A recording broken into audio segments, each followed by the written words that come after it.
नमस्कार, आप देख रहे हैं जनहित समाचार यूट्यूब चैनल। देखिए आज की मुख्य खबर। मैं हूँ बाबूराव करी। हम सबको पता है कोई चुनावी रैली नहीं है। अपनी दो बहनें हिम्मत से लड़ रही है। अगर बहन हिम्मत से लड़ रही है तो भाई कैसे पीछे रहेगा। और इसलिए हम सब दोनों अपनी जो बहनें हैं, कल्पना जी हैं, सुनीता जी हैं, आप चिंता मत करो। सिर्फ हमें नहीं, पूरा अपना देश हिंदुस्तान आपके साथ में है। देश में जो स्थिति है मैं दोहराना नहीं चाहूंगा। एक कुछ दिन पहले आशंका थी कि क्या हमारा देश तानाशाही की ओर चल रहा है, लेकिन अब वो आशंका नहीं रही, अब वो सच्चाई है।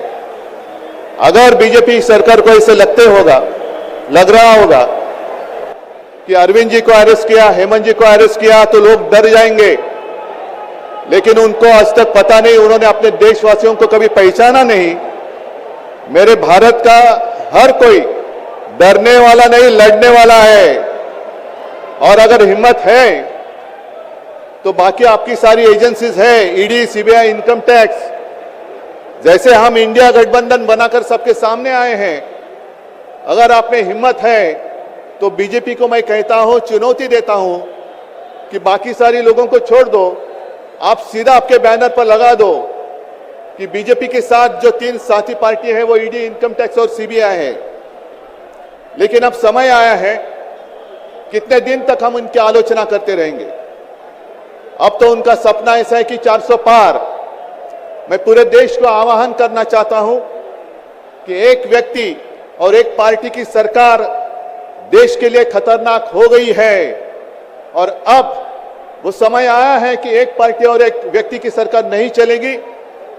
पूरे देश को मैं आह्वान करता हूं कि हम सबको अब चाहिए, मजबूत देश चाहिए और मिलीजुली सरकार हमें लानी ही होगी। देश में जितने सारे प्रांत हैं, जितने सारे राज्य हैं, उनका सम्मान करने वाली सर्वतोमुखी सरकार अगर हम लाते हैं तो ही देश बच सकता है। नहीं तो फिर आपका सवाल है, आपका भविष्य आप किसके हाथ में देना चाहते हो। हम सारे आए हैं चुनाव के प्रचार के लिए नहीं आए हैं, हम प्रजातंत्र की रक्षा के लिए आए हैं।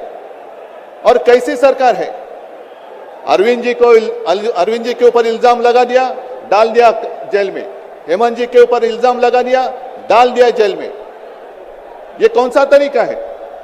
इनके पास जितने सारे लोग हैं, मैं आपके सामने आने से पहले कुछ पत्रकारों के साथ वार्तालाप कर रहा था और उन्होंने कहा कि उद्धव जी अब उन्होंने इनको साथ में ले लिया, उनको साथ में ले लिया।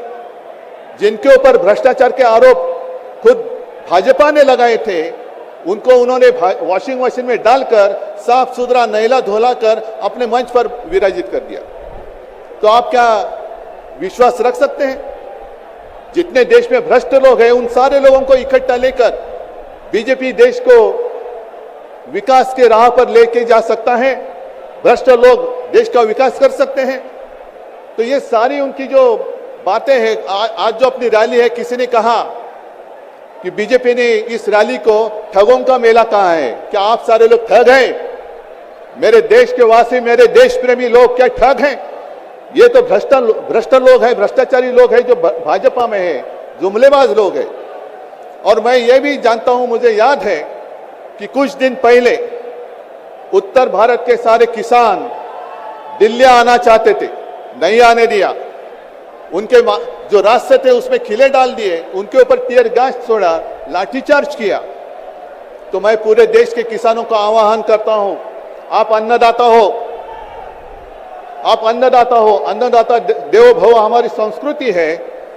जो सरकार किसानों को आतंकवादी मानती है और जो सरकार किसानों को दिल्ली आने से रोकती है, तो पूरे अब समय है कि पूरे देश के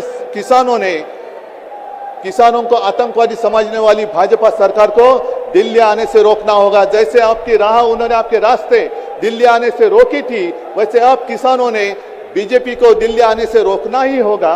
और एक नारा जो मैंने मुंबई में दिया था, वो जो कहते हैं कि आपकी बार 400 पार, मैं आपको आह्वान करता हूं कि जहां से आप आए हुए हैं, आप जाओ, अपने घर पे जाओ, जहां भी जाएंगे गांव में जाओ, लेकिन एक नारा आपको देना होगा तानाशाही के खिलाफ। अब की बार भाजपा तड़ी पार, अब की बार भाजपा तड़ी पार। और ऐसे तानाशाही करने वाली सरकार अब हम दिल्ली आने नहीं देंगे। यही शपथ लेकर आगे हमें जाना होगा। और फिर से एक बार सुनीता जी, कल्पना जी, आप चिंता मत करो, पूरा देश आपके साथ है। आप लड़ाई जीतेगी और हम सब लड़ाई जीतेंगे, प्रजातंत्र जीतेगा। जय हिंद। आज के लिए बस इतना ही। कल फिर मिलेंगे नए खबर के साथ। हमारे चैनल को पहली दफ़ा देख रहे हैं तो सब्सक्राइब और लाइक कीजिए। वीडियो कैसा लगा उस पर कमेंट जरूर कीजिए। आपका कमेंट ही जनहित समाचार के लिए ताकत है। हमारे चैनल देखने के लिए धन्यवाद। जय हिंद।